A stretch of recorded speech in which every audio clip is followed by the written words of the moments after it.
If you are a fan of the Dive Bar Rockstar podcast and would like to help support the show, there's a great way that you can do that and start a new fashion trend. We have a new merchandise page on the website which features t-shirts and hoodies that are available for sale on Amazon. Just click on merchandise in the top menu and all of the links will be there, or go directly to divebarrockstar.com/merchandise. Get started early on your Christmas shopping at divebarrockstar.com.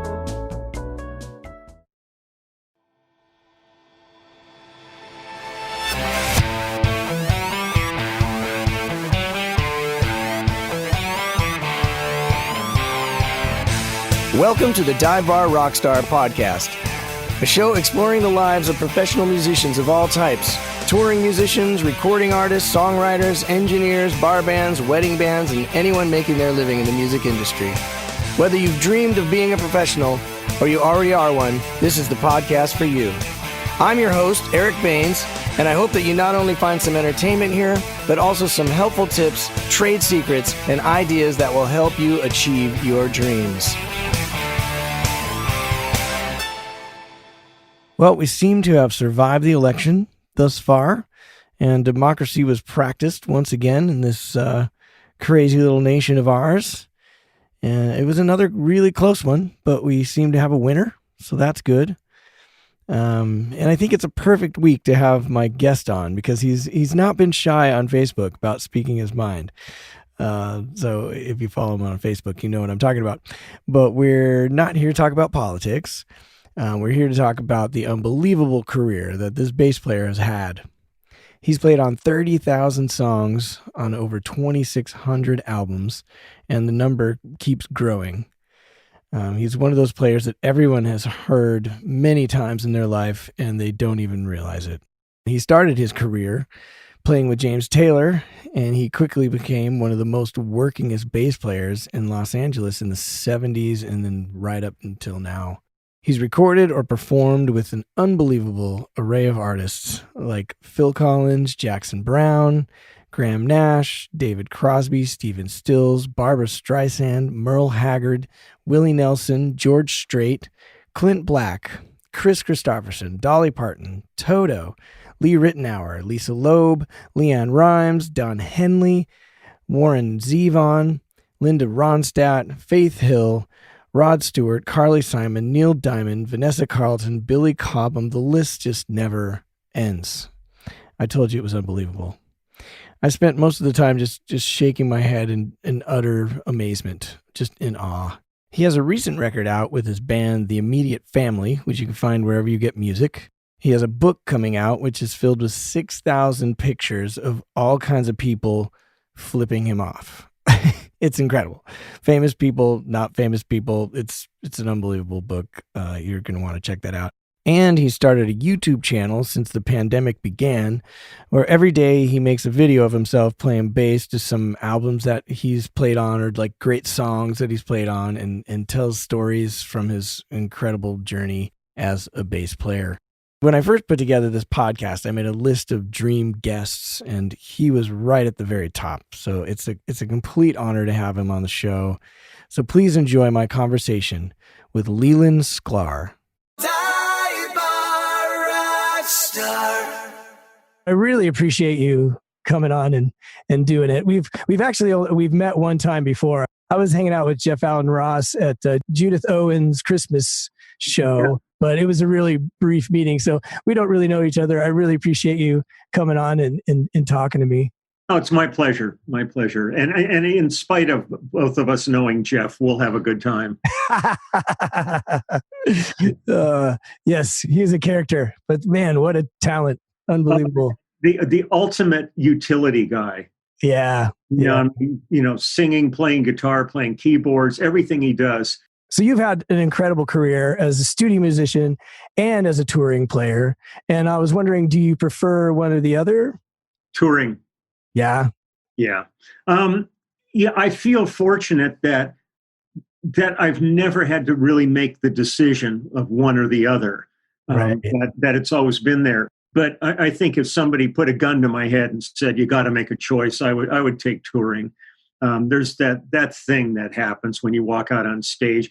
And to me, it doesn't matter if I'm in a little club with 20 people in it, or if I'm, playing a stadium with 100,000 people in it. Yeah. The way I approach it is exactly the same. And I love it. I kind of love the fact that when you're playing live, you play a note and it's done. You do it in the studio and it can be scrutinized for a week. Right. Oh, let's move. Oh no, I don't know. Right. Well, yeah, no, I love them both, but I would take touring. Yeah. And do you still love the travel and hotels and all that stuff? No, I mean, sometimes, it comes with the territory. Like on the Phil Collins tour, I mean, it's like that's the ultimate touring where you got your private plane and you're staying in all these great places.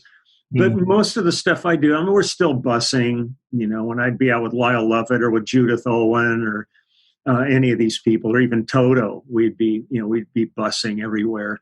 Right. And air travel has become like with your gear and all that. It gets a little exasperating at times. Yeah. The kind of rigmarole you get put through. But I always look at it as the minute I step off of that, I'm in my zone.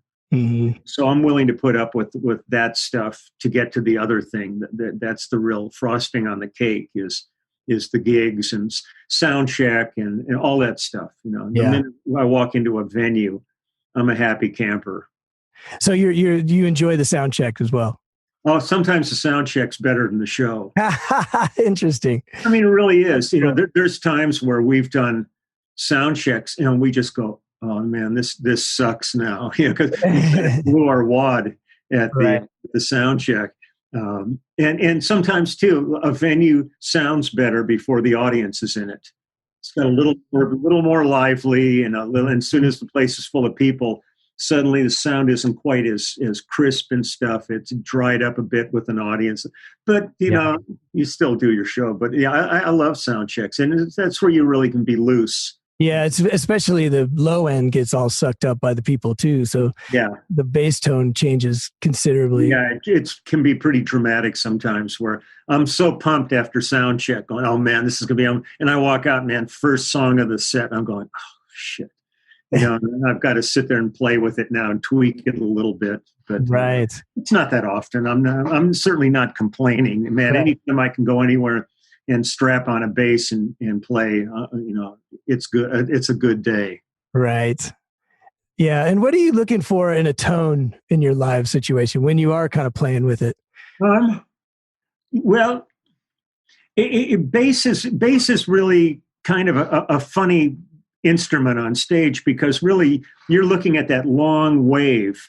Right. So, when I'm, with drums and guitar and all that stuff, it's real crisp up there. Bass, a lot of times, it's a little more elusive. I tend to really love, like, and it's a sound I've used on almost everything I've ever played on, is I like just a nice, really fat bass with enough top end for clarity, but I don't want it to be brittle unless the song absolutely demands that it's got that kind of a tonality. But I just like a really good fat fundamental for things on stage. I always keep my amp. I never stack amps. I like having speakers on the floor. Okay. So I really like to have the bass down there below me, where a lot of guys really like to stack things up. Even when I had SVTs, I would lay the 8x10s, on the side. I really like feeling it at my lower back rather than at head level. But it's all once again predicated on the room you're in, the kind of music you're playing, whoever you're on the road with or anything like that. But I try to keep a simple rig, even like when we were out with Phil Collins. I use a single 4x10 and a 1x12. Wow! And that's it. I mean, on stage, on the biggest songs in the show, the biggest, most intense, loud songs, we could talk like this on stage. Wow! Because we got a great sound system and we have a great front of house guy. So why not take advantage of that? So we keep on stage. We kind of play it almost like a club level. Oh, that's cool. And it really gives the front of house guy lots of headroom to work with. And that's why people would come back after those shows and go, man, it sounds better than a CD out front. Yeah. Because there's so many times I see bands playing live and they're coming off the stage so loud. I can walk over and look at the mixing board, and their faders are down. I mean, the guy can't even put them in the system. Yeah. Yeah.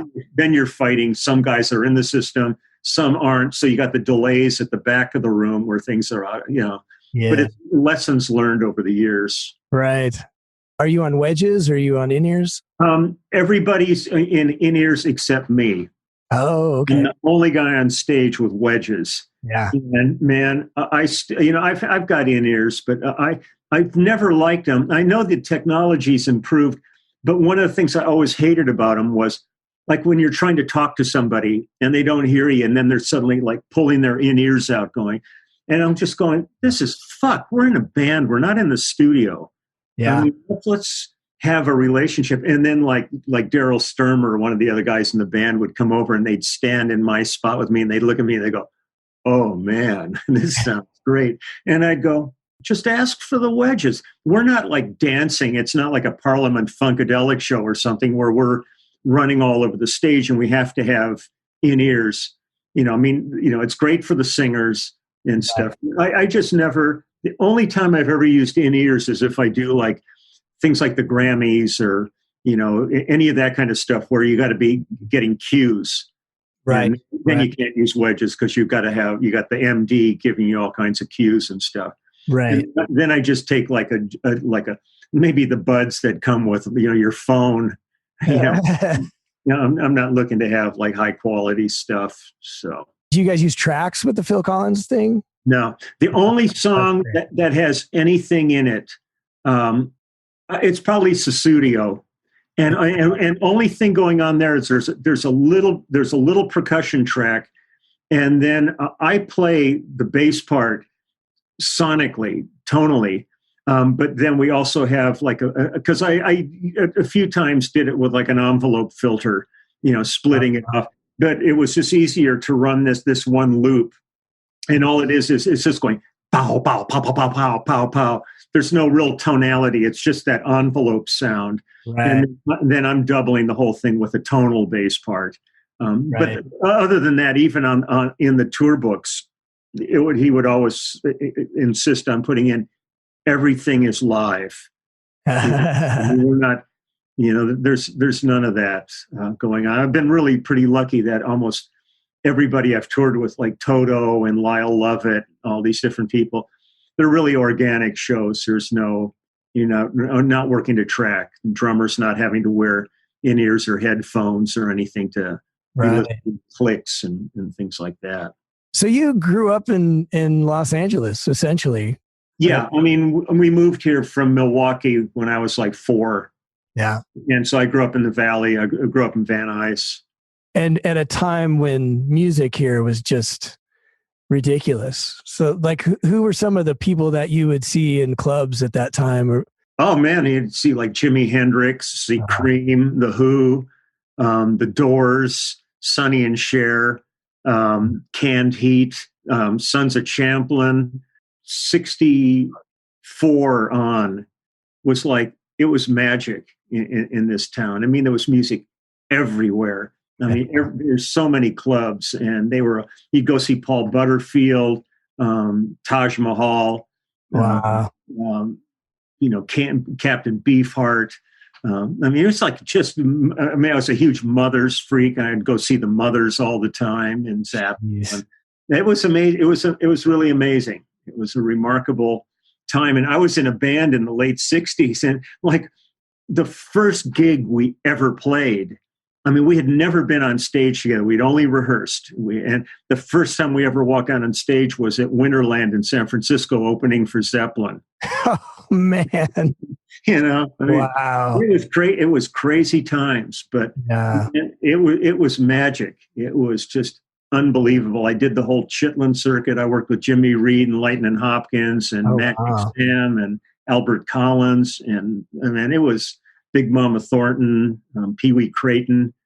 Jeez. It was a remarkable time. You never thought you were going to have a career Uh, That seemed kind of like this nebulous thing. I was in college studying totally other things, and then just in one day, my entire life changed when I wow. met James Taylor. And so Jeez. boom. And you went to Cal State Northridge, right? Yeah. Which is an excellent music school.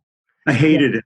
Yeah, I hated it from the standpoint I I realized after 2 years that really what they wanted you to do was become a music teacher. Ah, Yeah, and I was there with Tom Scott and a whole bunch of great players.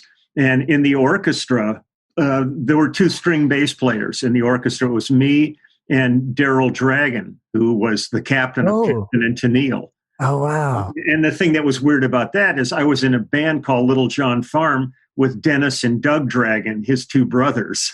Gotcha. But we were up there playing in the orchestra. And then one day, one of Mr. Christensen's good friends came to sit in with us, and it was Ray Brown. Oh, and, man. and we're sitting there going, oh, fuck. Brown standing right next to me, and how, don't suck. Please don't suck. I found myself a little disappointed in the music department that it was really, the curriculum was really not gearing towards performance as much as it was towards teaching and things like that. So I went up to the administration building and took a battery of aptitude tests. And my highest aptitudes were in art and science. So I just became co-majors in art and science and was gearing towards maybe becoming like a medical illustrator or a technical illustrator. Interesting. And that's what I was doing when I was in this band Wolfgang, who opened for Zeppelin. And it was in that band one day where our drummer Bugs Pemberton was English, and he had been in the day, he was in a group called Jackie Lomax and the Undertakers in England, who were rivals of the Beatles at that time. And he had a friend, John Fishbeck, who owned Crystal Recording Studio down on Vine Street, just below Santa Monica. And John did like all the early Stevie Wonder stuff, songs in the key of life and all that. Wow. And he would come and hang out at our rehearsals because we had a house in Sunland, off Wheatland up there. And we rehearsed every day up there. We would hang out. And he came to a bunch of rehearsals. And one day he brought a friend of his who had just gotten back in town, and it was James Taylor. Wow. And James got offered a gig at the Troubadour when his first album, his James Taylor album, came out. And they had the band set for that. It was Carole King on piano and Russ Kunkel and Danny Korchmar, but they didn't have a bass player. And James remembered me from this rehearsal and told Peter Asher, and they tracked me down. And I thought I was doing one show with the guy, and it turned into the 50 years of my life. Jeez. So you just never know, man. Right. Just a door opens, and you have to just say, go for it. Right. And I walked out of school. I had 5 years of college and like 250 credits, but no degree. And and as soon as we played that gig, they offered a tour for like a month, and I said absolutely, and never went back. Never told anybody I was leaving or anything. Wow. Well, when it's time to go, it's time to go. Yeah, exactly. Wow. So he hadn't really broke yet then at that point, but he had the first record out. Well, he had done his Apple record. Gotcha. Because Peter, I mean, it gets real involved with he and Peter Asher and stuff. And Peter was really close with the Beatles. They were really close friends, and McCartney lived in his house and everything. And so when they formed Apple Records, they asked him to be the first A&R guy for the label, and the first person that he hooked up was James Taylor through Danny Korchmar. Gotcha. It's like it gets so involved, and so they did that one, and then they came back to L.A. and then they cut his second album, which was where Fire and Rain came from, and I met them after they had finished that album, so I didn't play on that album, but it was like he was the perfect guy for an entire new direction in music. And it was a new direction but not that unusual from the standpoint, like before him, you had Dylan and Phil Oakes and, Right. all these people that were kind of the folk artists. Folk stuff. Yeah. But he brought a whole different element to it. And I was just really lucky that it was the perfect storm. Like I had what he needed. So I got the gig with him. And he was the guy that like almost immediately was on the cover of Time magazine and being, touted as this whole new movement. And one of the greatest benefits that came of that whole period was the fact that Peter Asher insisted when we did, I think it was One Man Dog was the first album that we did. He insisted that all our names appear on the back of the album. And up to that point, it was the Wrecking Crew, those people that never got album credit. So people, be listening to Sinatra and the Association and the Beach Boys and Sergio Mendes and all that, not realizing it was the same musicians on everything. Right. So I think when Peter did that, it changed the whole trajectory of things. And so when people started coming along, like the Jackson Browns and all these different artists, these singer-songwriters, we kind of used James's album as a benchmark as to what they would like to aspire to. Wow. And they looked and they saw Danny Korchmar, Russ Kunkel, Lee Sklar, and wow. All of a sudden, overnight, I was working constantly, and I had never been really in a studio other than doing a couple of demo sessions. And suddenly you're in there having to craft a sound, figure out DIs and all this stuff, how it really actually worked. Because I was in a band in '67 and the Wrecking Crew did our album. We weren't allowed to play on our record. I'm looking through the window at Hal Blaine and Carol Kay and Mike Melvoin and all these cats and thinking, oh man, I could never do that. Watching these people work. And 3 years later, I was working with them every day. Wow. So it's an interesting journey, but it was a perfect time.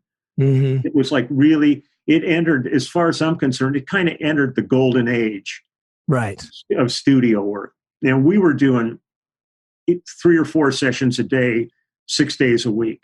Yeah. I mean, it was really a ferocious schedule, but it was there were so many great artists, so many great songwriters, doing like all the early Paul Williams and people like that. And these amazing writers. And it was great.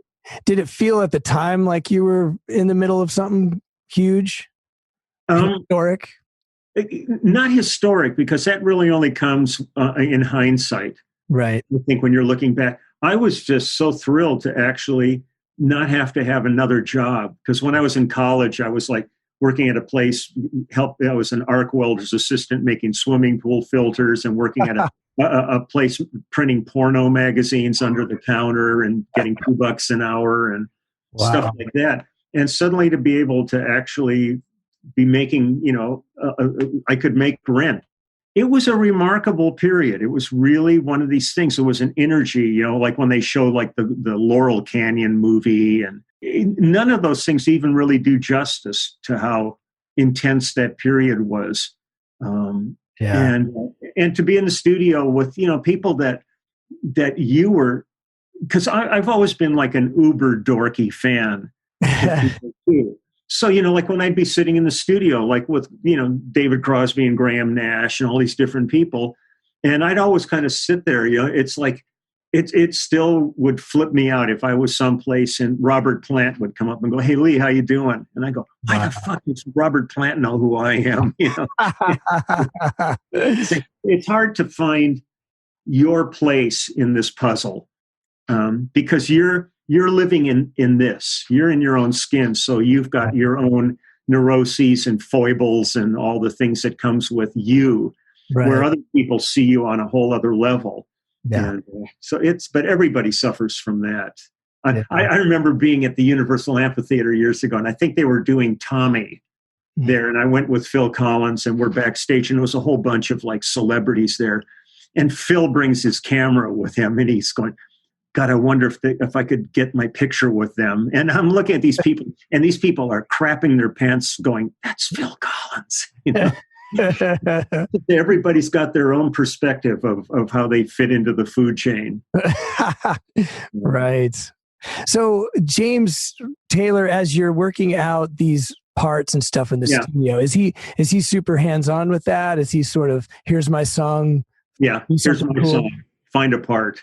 Gotcha. And he was, for me, he was really a trial by fire, because so many of the guitar players of that ilk are just kind of, strumming. And his guitar technique is so comprehensive. Right. He's always got a walking bass part going with his thumb.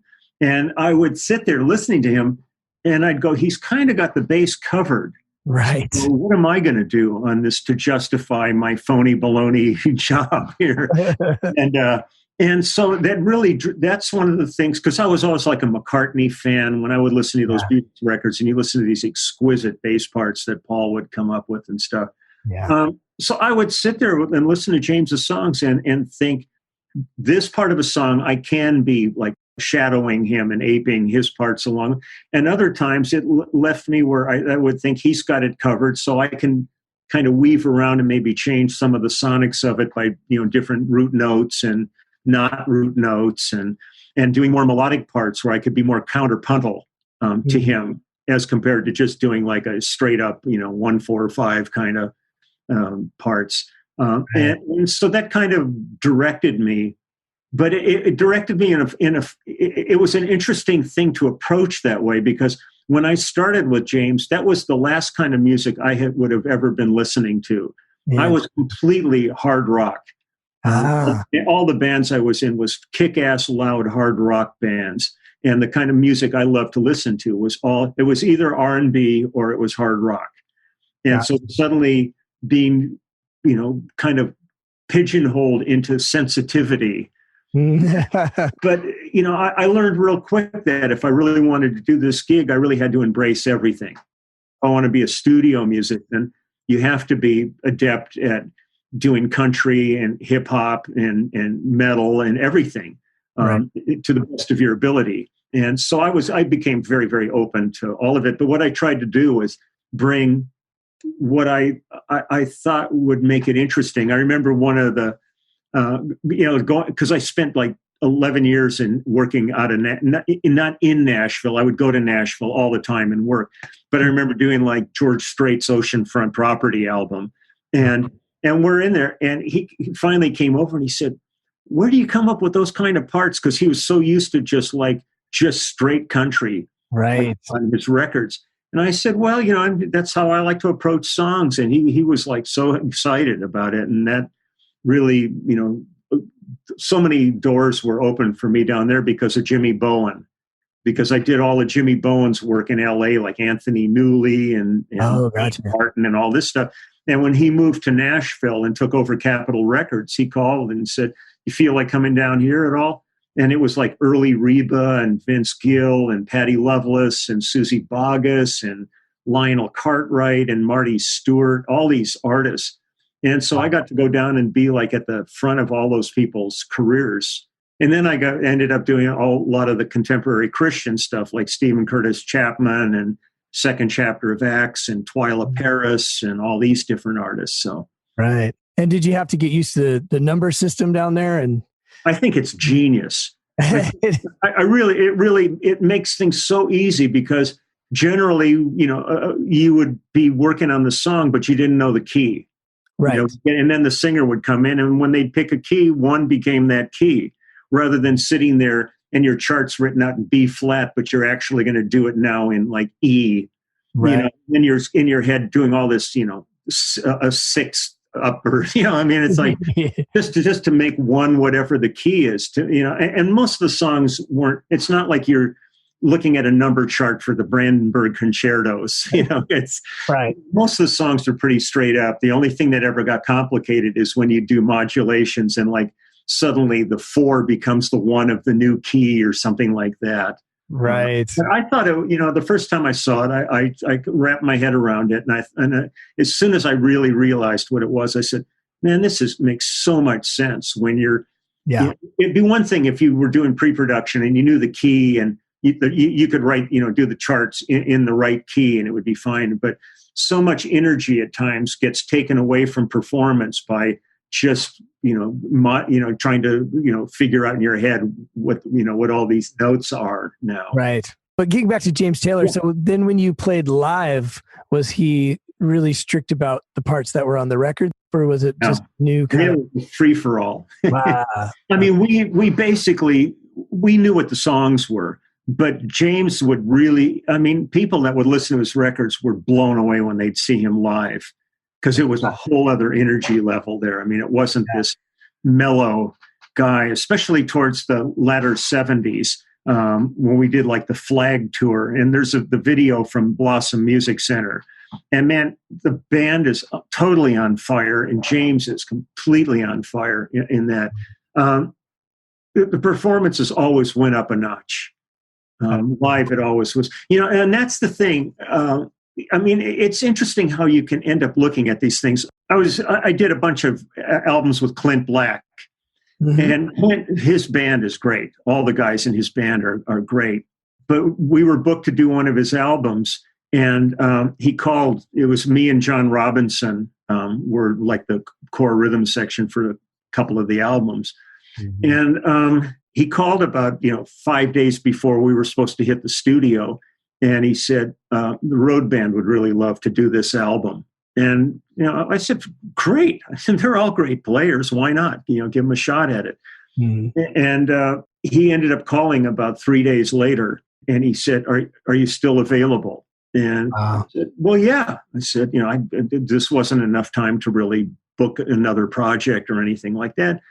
And he said, okay, well, we're down at Westlake. I think we did it down at Westlake. And he said, yeah, the band would like to hang out for the sessions. And I said, cool, it'd be great to see the guys.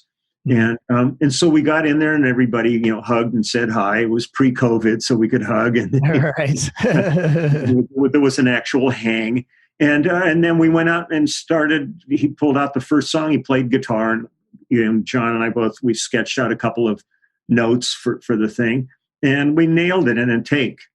And when we went back in the studio, the guys said, how did you come up with that part? And I said, that's the difference between what we do and what you do. I said, the thing is, when we come in the studio, we've got, maybe 3 hours, and they might want to get like 4 songs in that period of time. And I said, when you guys go on the road, you might rehearse a couple of weeks, learn the songs, then you're out for a couple of months, maybe. Man, by the end of the tour, you're playing the shit so much better than we recorded it, because it's grown, in performance, in development. I said, so kind of by the end of the tour, you think you wrote it. And I said, this is what we do. We on the spot come up with parts that define the song, and then you guys refine those by being on the road with it. But it's like suddenly to be sitting with a blank canvas, right? Kind of not knowing what color to put on it. So it was a real kind of a cathartic experience for everybody. Like I've never been jaded as a player, but you get in, you know what your abilities are, and you get into your space in that. And so it's real interesting to suddenly sit back and see these guys trying to do the same thing and not understanding how you get to that point. Yet on the road, they're killing it. Right. So it's different animals. And that's where I feel really fortunate that so many times I've worked on albums, then gone on the road. And it's like when I went out with Toto the first time, it was when Mike Porcaro was really becoming really ill at this point. And they hadn't fully diagnosed him. They were still thinking could have been lupus or something, but it hadn't been the ALS designation at that point. Mm-hmm. But I was working with Luke on a solo album, and he said, look, we got a ton of touring left to go, and Mikey just can't do it at this point. His hands are just not working. Mm-hmm. And he said, can you do it? Mike asked if, we could get you to do it. And I said, well, yeah. I said, when do you start? He goes, in 5 days, we got to be in Dubai at the Dubai Jazz Festival. Wow. And to start the tour. So, I just worked my ass off and learned the set, and it was a hard show to learn. But the thing was, we filmed the the Falling in Between video the second week of the tour. Oh, wow. And I remember sitting with Simon Phillips like a month after that, and we were going, now's when they should have been filming. Right. And it just went, it just turned into another animal altogether by that point. Because when we filmed, I was still in the back of my head, still pondering the songs. Mm-hmm. By the time we got a month into it, man, I was like, I brought me to the songs, and we hit a whole other level of it. But I mean, it still turned out great for the video. But it's just interesting how things happen, in different stages. And another thing was there was a Japanese group that were they had done all their production in Japan, and then they were coming to LA, and they had a couple of some songs that they wanted to put me and Billy Payne on from Little Feat. Mm-hmm. And so again, we were at Westlake, and we did our parts and all that. And then there was a song that they came up with that they thought, oh, we're here, let's maybe try cutting this. And their drummer was with them, so they had him play with us on this thing. And it was in 3/4, and they had it all gridded out and everything. And it just felt like shit. And I finally said to the producer, I said, would you just one time, could we cut this without the click? Let us just play it. And we did it. And when we finished, it was great. It turned out great. And I looked in the drum booth, and the drummer was crying. And I went in there and I said, what's going on, man? He said he'd been playing his whole life. This was the first time he ever played without click. He had no idea you could actually play without a click track. And it was it was a deep moment. Wow. I've heard drummers talk about that too, how they much prefer a click track. Everyone's so reliant on it now. Yeah. And it's such a flipped thing, because when I was growing up, it was, if the drummer could play to the click, then they got the gig. Yeah. Now it's completely flipped. Now it's the opposite, Yeah. Well, when I would work with guys like Jeff Porcaro and Carlos Vega and all those guys, and Kunkel and Mike Baird, there's a bunch of the guys, you could have that click going, but man, they were just weaving around that click so beautifully that, they knew they really could push and pull with the click.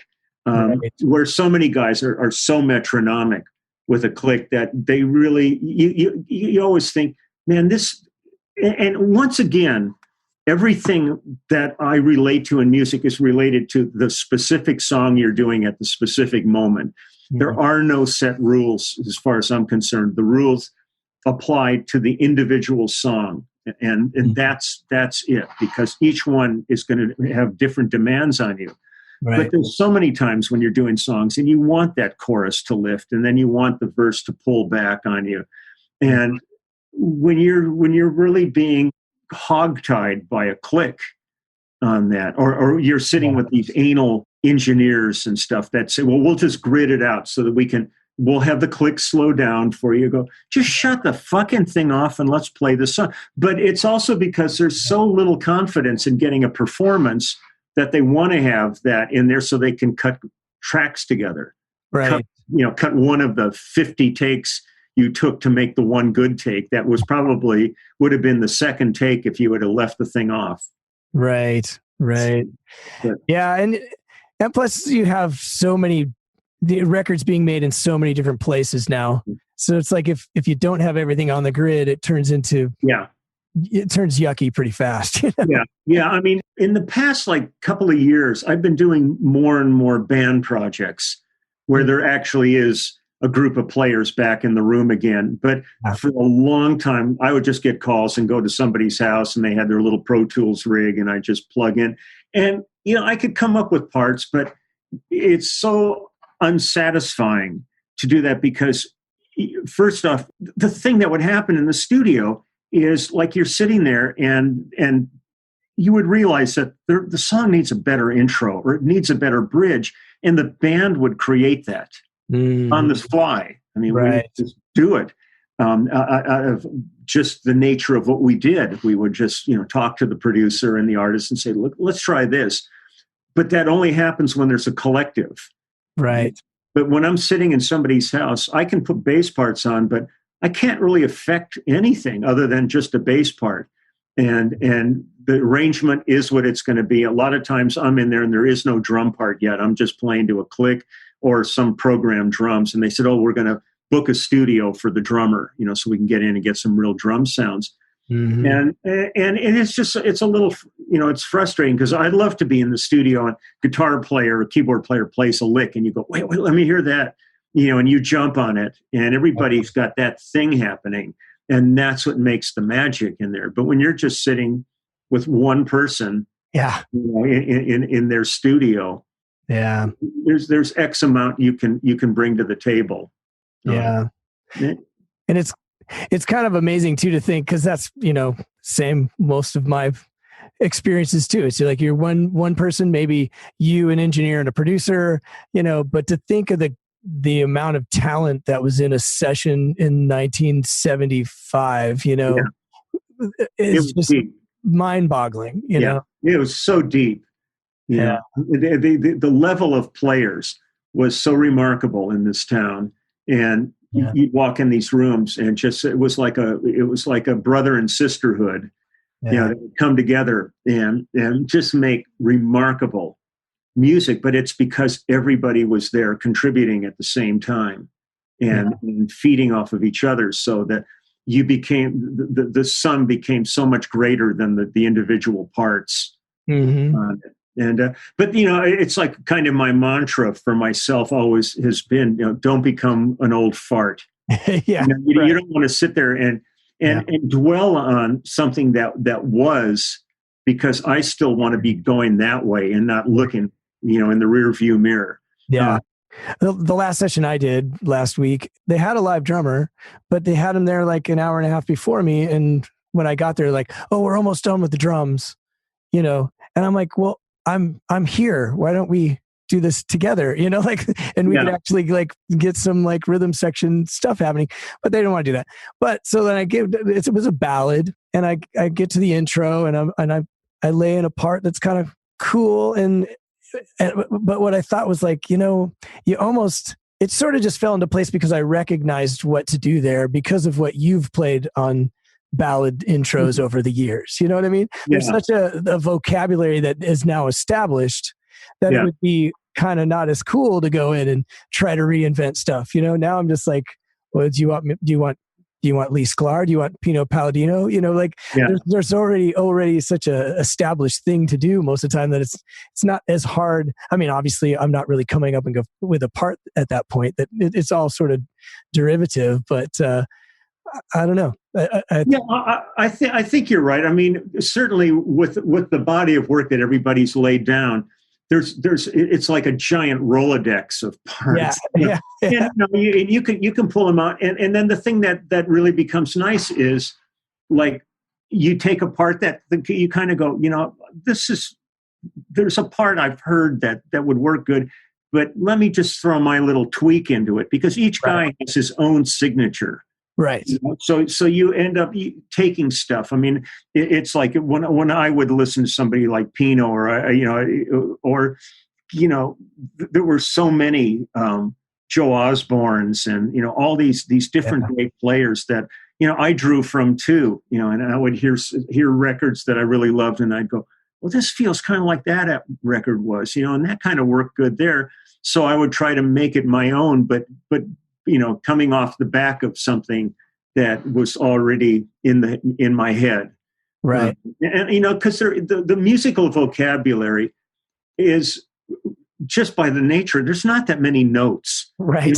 There's X amount you can do. And especially if you're working with a similar chord progressions, you're working with the tempo, the whole, the vibe of whatever the genre is and stuff. There's X amount you can do in it. I find myself plagiarizing myself all the time on projects where I just go, I might change a note or something, but I'm not even doing it consciously. I'm falling into things that are just so familiar to me that I kind of go, I'll bet I could find 30 albums I've worked on where that lick is throughout, weaving through all those things. but somehow you make it feel unique to that song. Right. Right. There's X amount you can do though, so yeah. I would never even worry about that. I just go, man, let's just make the thing. At the end of the day, it's like we did a thing for Berkeley a couple of weeks ago, and it was bass players and drummers on it, and we were all just sitting and talking. And one of the drummers was Omar Hakim, and I love working with Omar. And one of his quotes and the thing was, he says, and somebody told him this once. He said, "Don't lose the dance floor." I thought, man, that's a good message right there, man. Because if you're looking out there, it doesn't matter if you've played this a million times. If you got the people going, that's it. You lose the dance floor. Doesn't matter what you got. You've lost the gig. It's over. Right. Oh, that's funny. It's great. That kind of reminds me. On a side note, I used to teach percussion when I got out of high school and stuff, marching percussion. And we went to this competition, and in the middle of it was a clinic by Chester Thompson. And he was talking about when he first got on the Phil Collins gig, how he was just laying down this funky stuff. And Phil was like, no, man. And took him out to the nightclub that night and just in London, and was like, watch the people dance. You know what I mean? Like, this is how we dance, Yeah. And he was like, oh, that's the feel. You know what I mean? Like, I don't know. It was weird. I remember the first time when I first worked, because Phil had called me to work with him in 81, because I had met him doing a Lee Ritenour album. Oh, wow. And so he called me to do his Face Value project. And I was already committed to a James Taylor tour and things at that point, so I couldn't do it. But I said, man, I'd love to work with you at some point. So he called me in 84 to do No Jacket Required, and went over to London. In 85, we toured it. And when we were doing the album, Phil was playing drums. But when we hit the road, it was Chester. And I remember we got out to Shepperton Studios, and I think we were rehearsing the song Inside Out. And it just did not feel right. It was, all the parts were there. And Daryl Sturmer and I finally just said to Phil, would you play it one time? And he said, the drums. And we just looked at each other and said, that's it. Chester was playing exactly the same part. But man, where Phil laid things, they were nuances that small that just made the thing just work perfectly. And it was a challenge with Chester, because Chester doesn't come from that school. So there are a lot of us out of work right now, waiting to get back to playing shows and touring. And I know I've had to do whatever I can do to take my mind off the situation from time to time. And one of the ways to pass the time is to catch up on some books you've missed. But if you're like me and you don't love to read, there's another way you can consume. Audible.com has thousands of titles to choose from, including audiobooks about music production, songwriting, the music business, music theory, instructional audiobooks, and biographies of your favorite musical heroes. But besides audiobooks, you can also listen to podcasts, theatrical performances, A-list comedy, and exclusive audio originals you won't find anywhere else. Right now, you can get a free 30-day trial if you visit audibletrial.com/divebarrockstar. That's audibletrial.com/divebarrockstar, and you can catch up on your audio reading. I'd like to take a second to thank you for listening to the Dive Bar Rockstar podcast. As a new podcast, getting the word out is a vital part of what it takes to keep the show on the road, or off the road, as the current case may be. If you would like to support the podcast, all you got to do is subscribe wherever you listen. And if you have an extra minute or two, please leave a review. You can also share and follow the podcast on your social media apps. Okay, enough begging. I hope you're having fun. And once again, thank you for listening. A couple of years ago, we did a thing through Warwick, and Jonas Hellberg and Steve Bailey and I formed a trio called Jostle. It was an acronym of our names. And we got Chester to play with us on it. And man, it's the most fun I ever had playing with Chester, because he was suddenly in his element.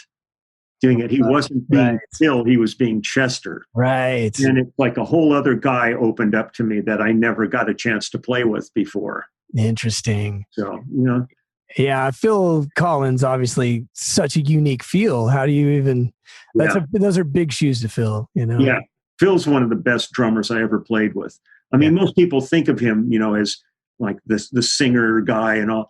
But when you go back to like Brand X and all this, I mean, this guy's a badass drummer. Yeah.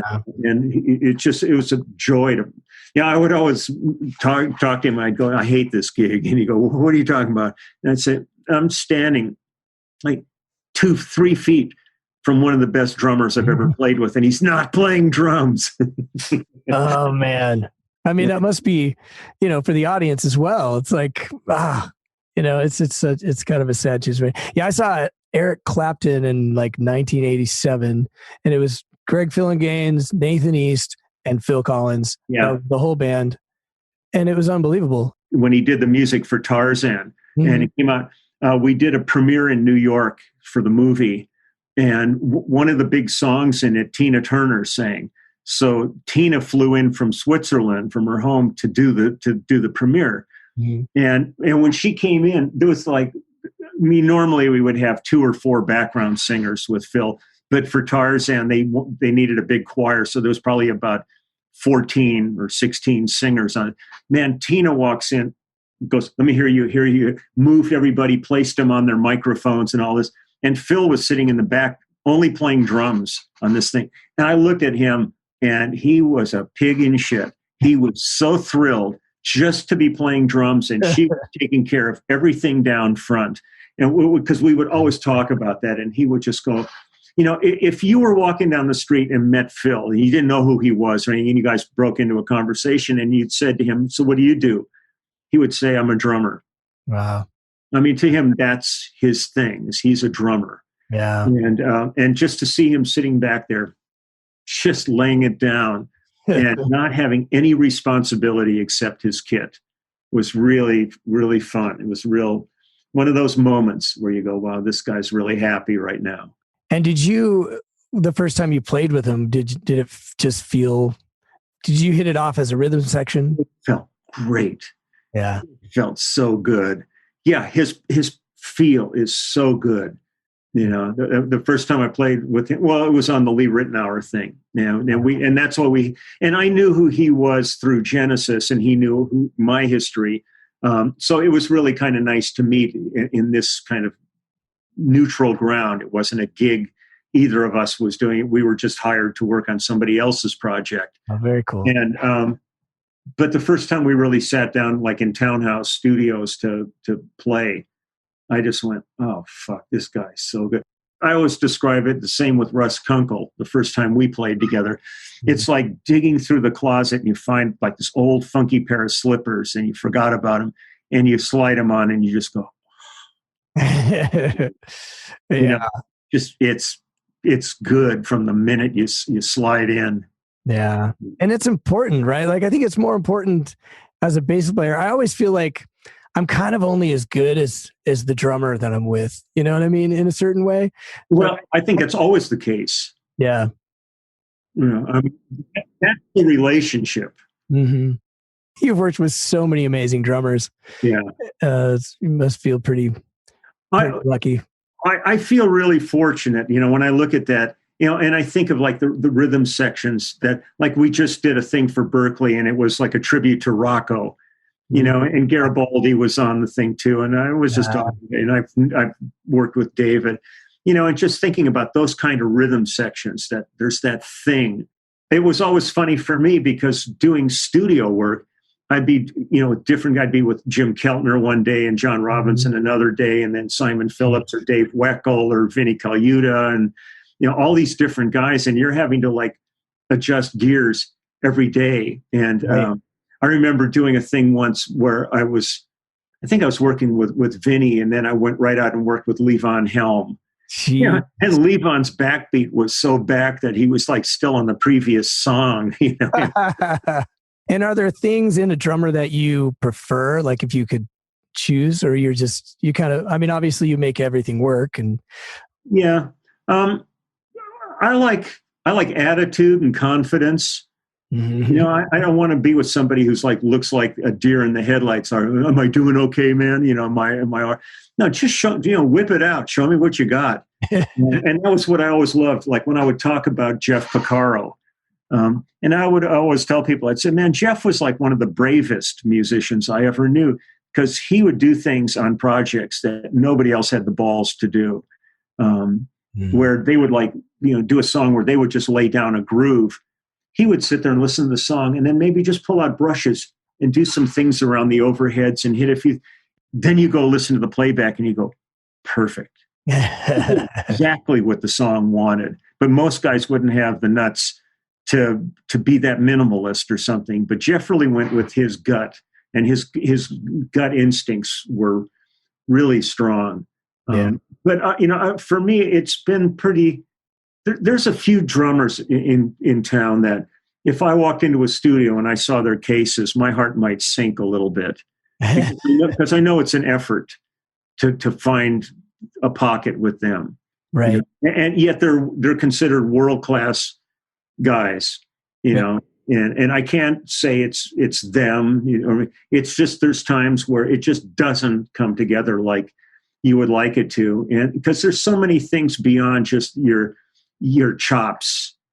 Well, like I mentioned, I play with Dwight Yoakam. Yeah. And he was really good friends with Merle Haggard. We do a good portion of our show as sort of a tribute to him. Right. Since he died. And I know that you did a couple of records with Merle. One of the best times I ever had was Larry London and I went up to Reading to his compound up there and spent a week up there with Merle, and it was great. But one of the funniest experiences I had with Merle was we were doing a project. I think James Stroud was producing it. We did it down in Nashville. But the first day in the studio, Merle just didn't sound good. It just wasn't quite there.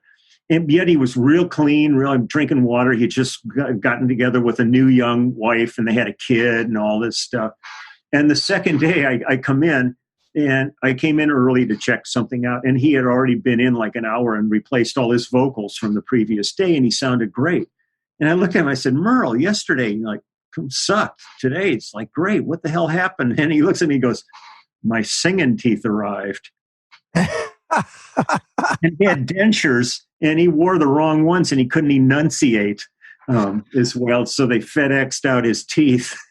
Wow. But then the thing that gets great about this kind of an adventure is I was doing, back in the early 70s, I was doing a Paul Anka record.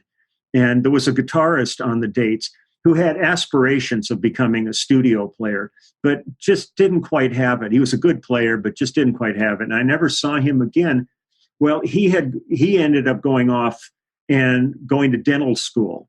And he has two big dental clinics up in in Quincy and some other place in Northern California. And he does oral reconstructive surgery. But he's always been a Martin endorsee. And his name's Michael Herndon, and I've done a couple of albums with him. He's a good songwriter and a good singer.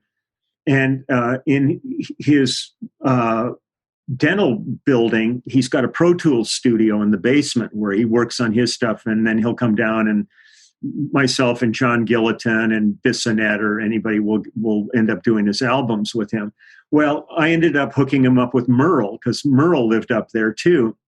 And he ended up completely reconstructing Merle's mouth, and teeth and everything. And the thing that was great was they could go downstairs into the Pro Tools studio, and Merle could sing and make sure nothing was messing with his singing.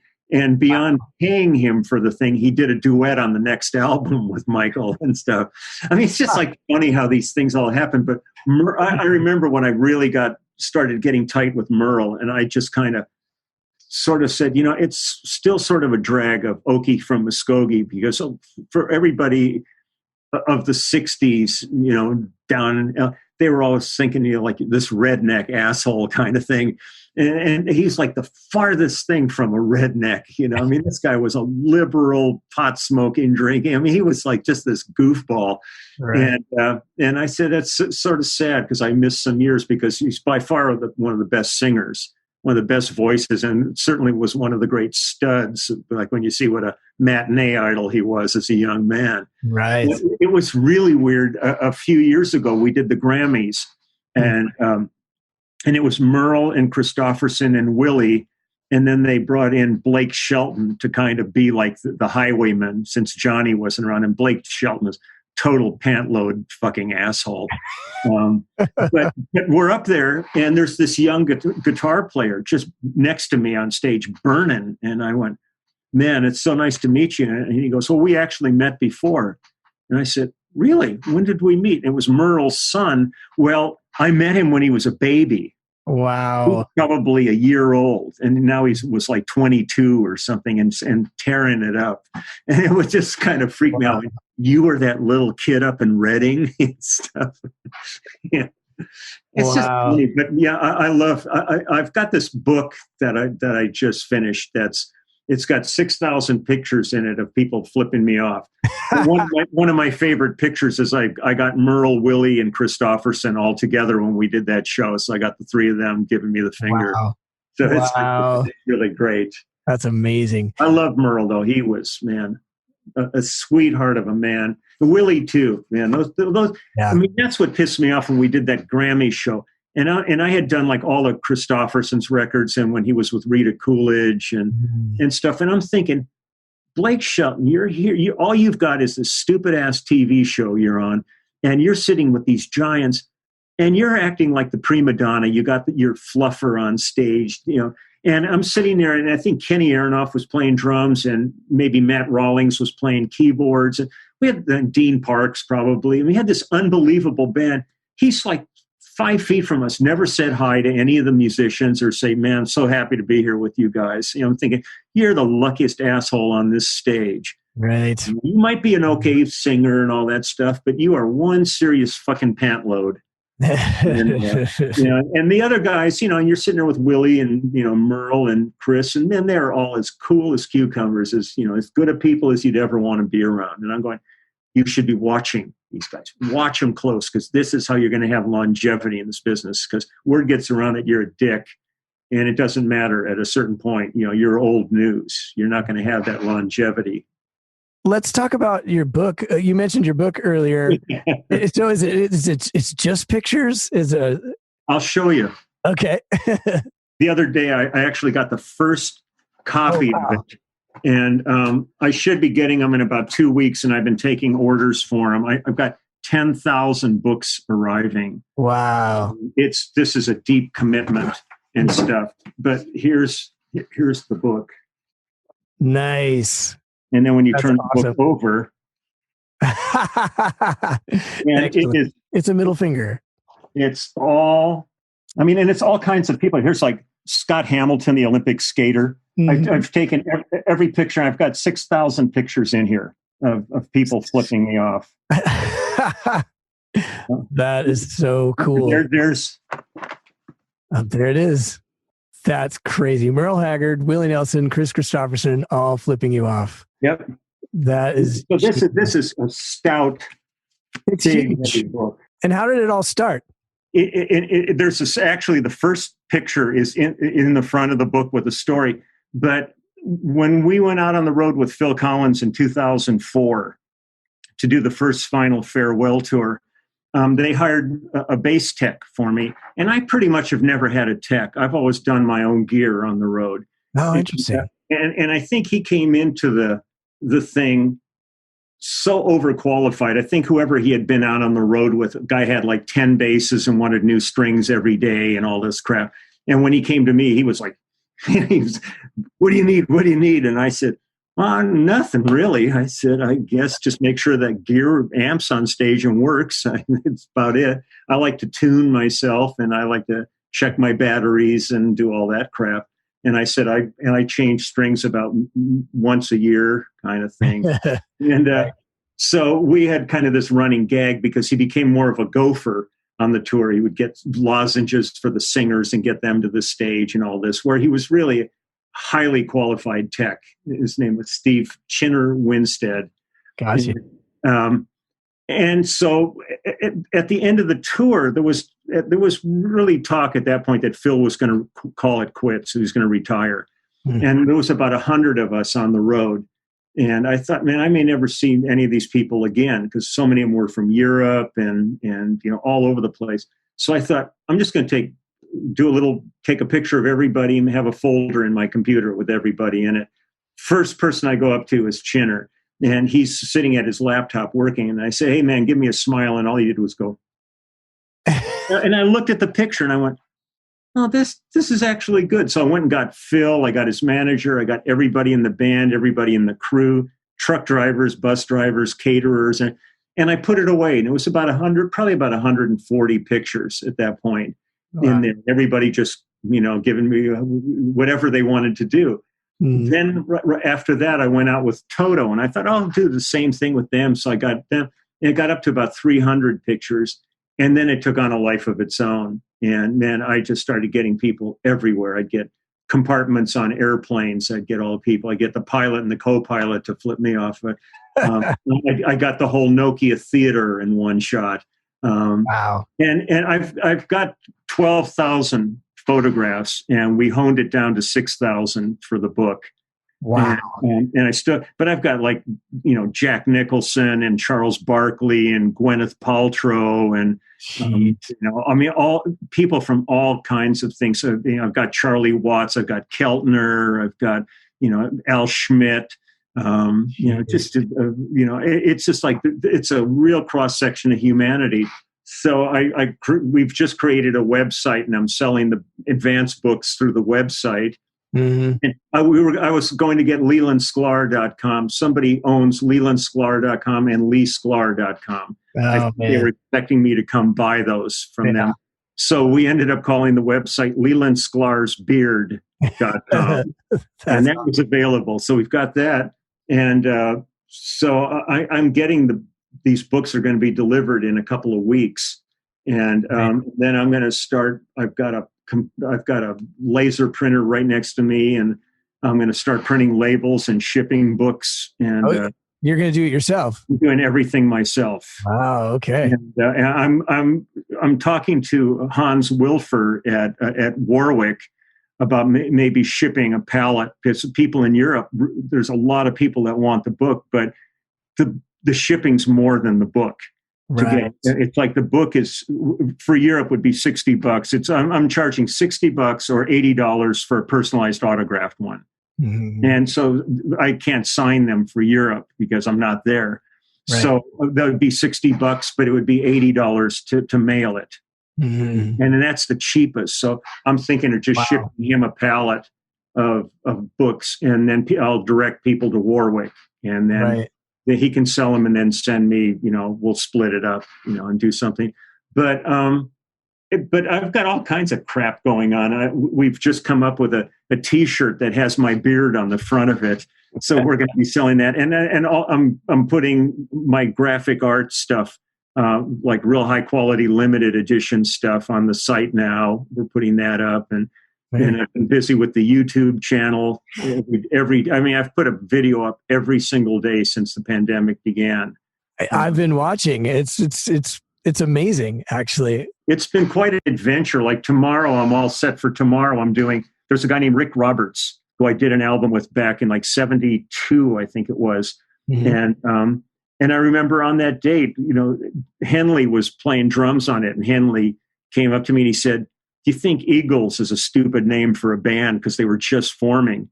And I said, I thought Beatles was a stupid name for a band, And so I'm looking at, so I'm going to, because I just mashed the shit out of my thumb.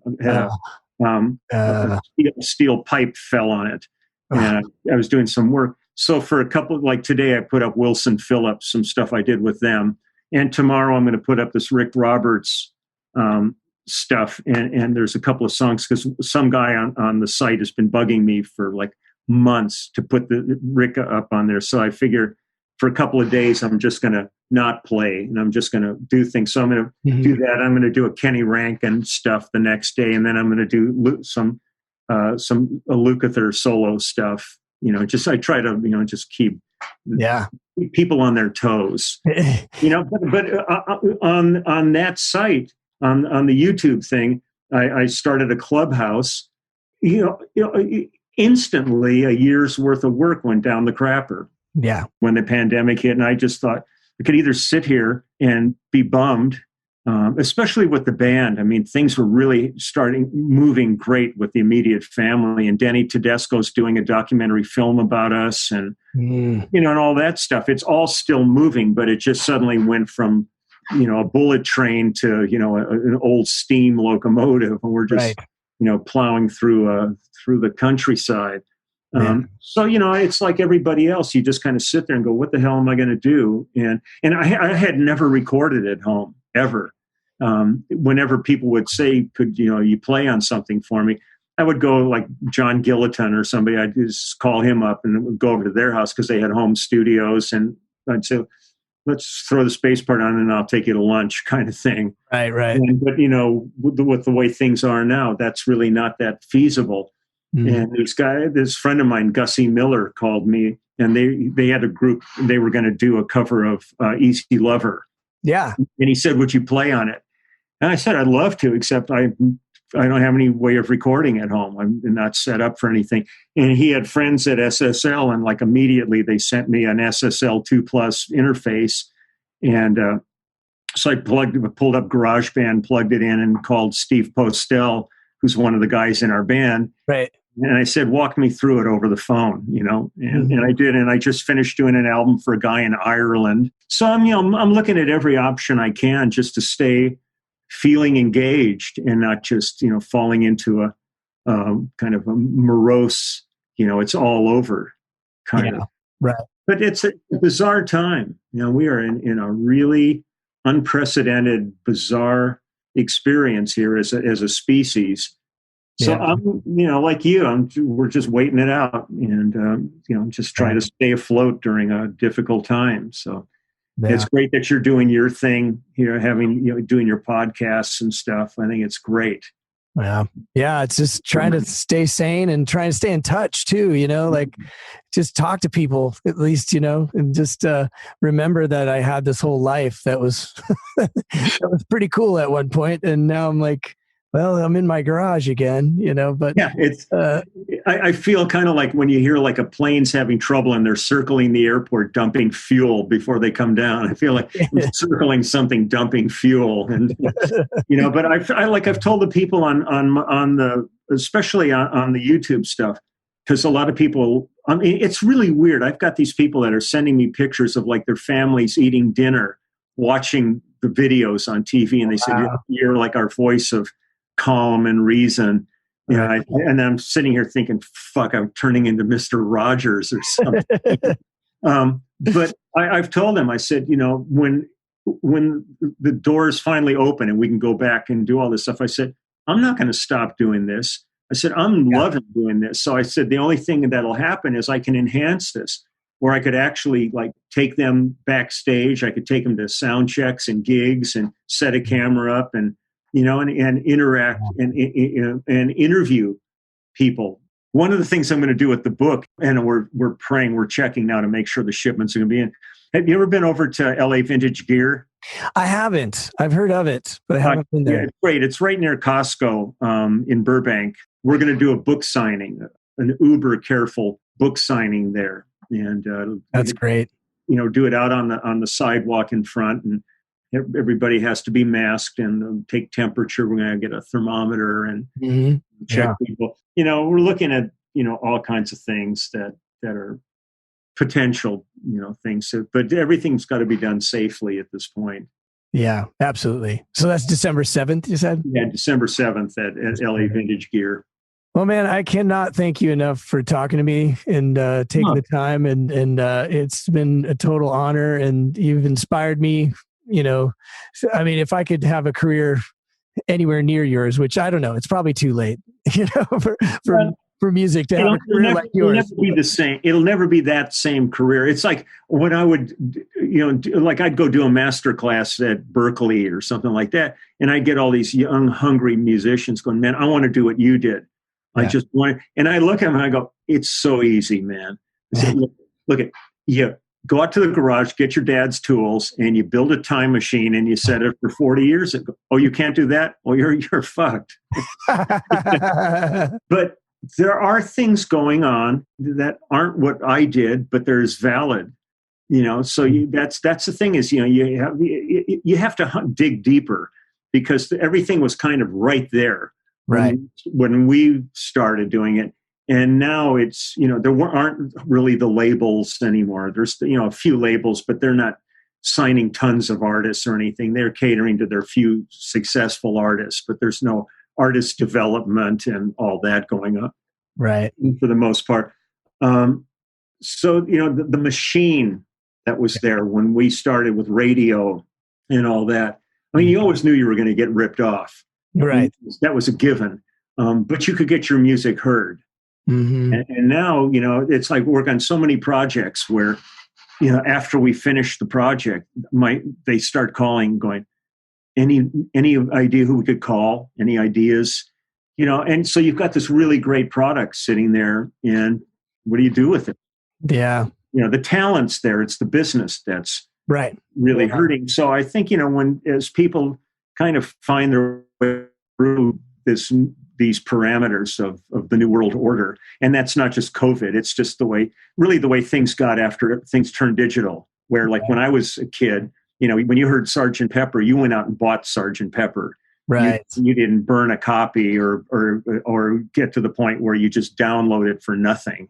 Right. It was actually a viable business that you could make a living at. Mm-hmm. So it's a different thing, and I would hate to be starting right at this point. I'm grateful to be in my twilight years of the career. I have no intention of stopping, and the only thing that would ever stop me is if like suddenly I was arthritic or something and couldn't play. Right. Then I might look for some other options to stay in music. But thus far, I mean, I still got my chops. Yeah. And it seems like you still enjoy what you're doing. I love it. Yeah. Absolutely. I'm as enthusiastic right now about playing as I was when I did the very first album I actually recorded professionally. Was a Brian Hyland, who did Itsy Bitsy Teensy Weensy Yellow and Del Shannon produced him. Wow. And I think they came and saw our show at the Troubadour with James and hired me. And so I actually recorded with him before I recorded with James. Wow. And I got to Japan and somebody came up with that album and had me sign it. But I look back at that, and that was like probably early 1970 or so when I did that. And man, I'm enjoying it as much, lo these many years later, as I did then. In fact, there's an element I might enjoy more because I understand what I'm doing a little bit better as compared to being a complete neophyte at that point and really wondering what the hell was going on. Right. So. Yeah, but this is great, and I'm happy to come back anytime and just shoot the shit, even if you don't end up using it. If you just want if you just want to archive or something. Great. Well, I will probably take you up on that because this has just been amazing, and I love that you're willing to talk and tell all your stories, and it's just like I said, it's really important to what the history of what we do, and I can't wait to see what you do next. It's not, like you said, it's definitely not over, and you're playing. Oh man, no, it's not over. Yeah, it's not over at all. And I think really the most important thing at this point is just for everybody to stay safe so that when this does end, we're still here to enjoy it. Right. And it was weird with the YouTube thing. It was an accident, complete accident to me. I had no intention. I had no idea. And like 3 videos into it, people started writing, going, "Man, we love your YouTube channel." Like, what are you talking about?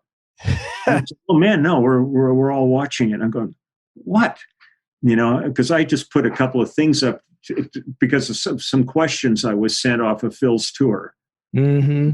Next thing I know, it's like there's 140,000 people on the channel, and I mean, it's become this community that I've never dreamed of. Yeah. And, it gives inspiration to us, sidemen. We're just sidemen, our job is to support. And yet you've become a celebrity of sorts. It's weird. It's really weird. At the end of the day, I always tell people, yeah, I'm a bass player. You know, I mean, just I'm a hired gun. You know, you call me. There's times where I've like done interviews, and I'll say, you know, there's a part of me that can be, you know, certainly jealous of somebody like Flea. You kind of go, all he's ever had to know is Chili Peppers. I mean, he can do whatever he wants, and he does other things, but basically, Chili Peppers made him a shitload of money, and all he's ever had to learn is like a set. and like when I go to work, I have to join a new band every day. When I go to work, I have to learn all these new songs, come up with parts, but I wouldn't give that up to be the other side. But there's times where you kind of go, people don't understand the stress level of what studio work is really all about. Because, you know, when you go in that studio, at the end of the day, you had a blank canvas and there has to be a masterpiece. Right. You can't just sit there and go, I don't feel it today. Let's just go see a movie. We'll come back tomorrow. Because generally you don't have tomorrow. You've only got today. And so the level of stress that can create is pretty intense. But at the end of the day, you're making music and people only hear that. So they figure the job is a joyous experience. Right. And there's no pressure. You just go in and you play music. I mean, what's the big deal? And just kind of go, well, you have no clue. Right. What this is really all about. I mean, I love it madly and dearly. Yeah. But there are times where I thought, God, it would have been fun to be in a band and just, you know, when I look at guys like Dave Grohl and stuff, and you just kind of go, man, what a fun time. You've got financially totally covered. You can take on all kinds of projects like the Sound City documentary and all that kind of stuff. And, you know, but that's not the world that I've ever lived in. You know, I'm the plumber. I'm the gardener. Right. So. Yeah. Especially in this town with so many talented people. And it's interesting hearing that coming from you, because, you know, I feel the pressure all the time, but I'm not you. You know what I mean? But it never goes away. That the things that we all feel, it's a squirrely business. You know, I mean, it's like you're only employed as of your last gig. Right. And then every time the gig ends, you're unemployed until the next gig comes along. There's none of that security.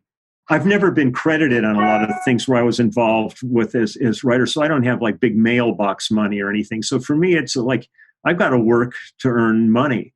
And like going through a period like this is really weird, even though at this point I'm on Social Security and pension and all that stuff. So, I mean, I can survive all of this stuff. And not have a massive lifestyle change, but you know, it's not like the guys that I've known, like people like Paul Williams or Carole King, where you go, God calls them for a loan. You know, I think of, you know, all the work I did with Mike Post over the years, and I just think every time Law and Order starts, man, it plays 1,000 times a day all around the world. You know, and for like 27 years now, that little theme is like, everyone knows it. Yeah, amazing. You know, the other thing, we didn't really have time to talk about it, but I subbed with, you know, Bill Sinkay. Yeah. He was on another episode as well, but I subbed for him on the Peter Asher gig. And I did it one time at this Beatles festival, and but it just was funny because I went to Jeff Fallon Ross's house to rehearse, and he's like, "Yeah, we called Leland Sklar, and he couldn't do it." And I was like, "I'm on a list with Leland Sklar. Like, if nothing else, I've accomplished that." Isn't that a fun show, Peter? Oh my God, his history on that, man. Every time I've done that. Because he's got, you know, he had Bill doing it, and he had Jennifer Condos, I think, has done it, and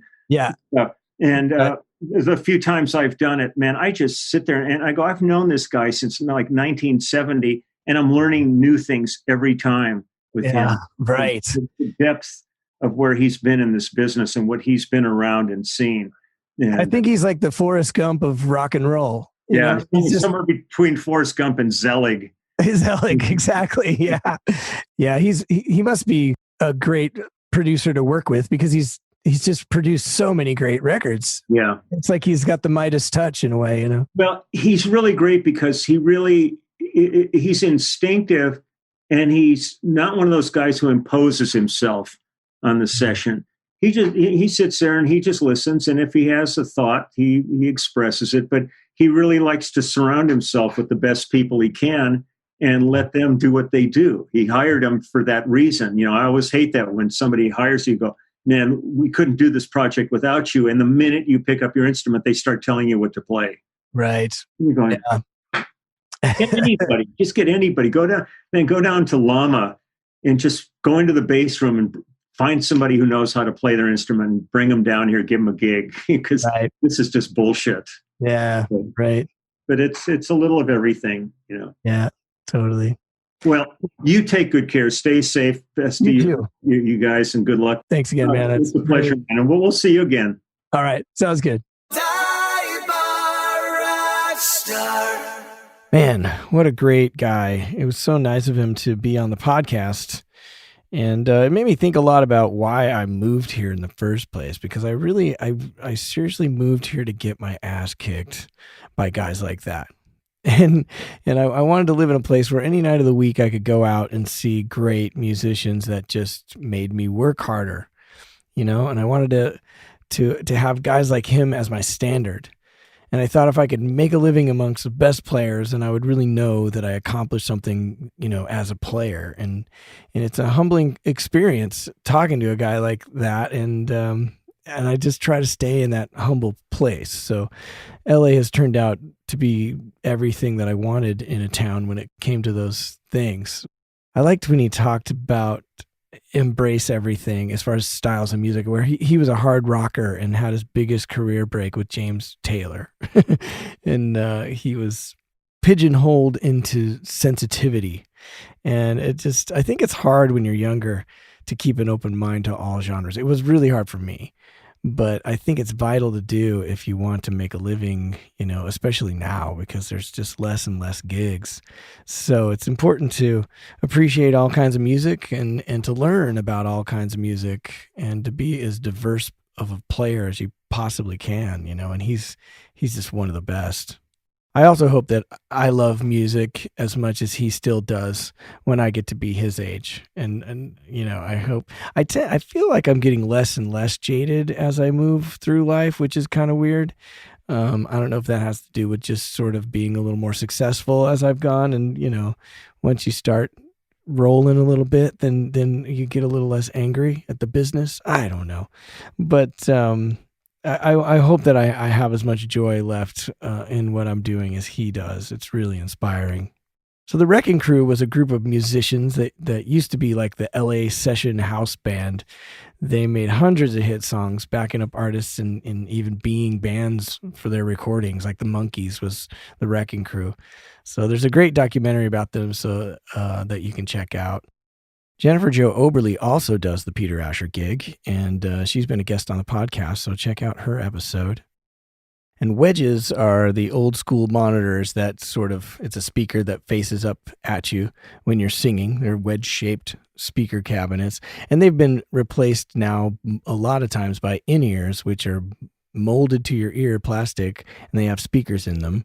And they're kind of frustrating because you can't talk to people because they're sealed tight to your ear, so nothing gets in and out except for what the sound is. Some of them have what they call ports, and air does get in between. You know, it can go in and out and you can't hear, but it depends on the type of monitor that you have. But for those of you that don't know those terms, that's what we're talking about. And the Nashville number system is the way that they notate music in Nashville, and they literally use the number 1 for the 1 chord, the number 4 for the 4 chord, number 5 for the 5 chord. And it's not too complicated a system to learn, but it's definitely something you should have in your arsenal if you're going to be a modern day musician. And of course, when he's talking about Toto, he mentioned Luke, and that he's referring to Steve Lukather. And whenever you're talking about drummers and someone says Vinny, it always refers to Vinny Colaiuta. He's one of the best drummers alive. And he also talked about Llama, which is the Los Angeles Music Academy, and a good friend of mine, Kevin Lehman, used to attend that and then taught there for a while. He's back in Denver now, but shout out to Kevin Lehman. The school is actually now called the Los Angeles College of Music.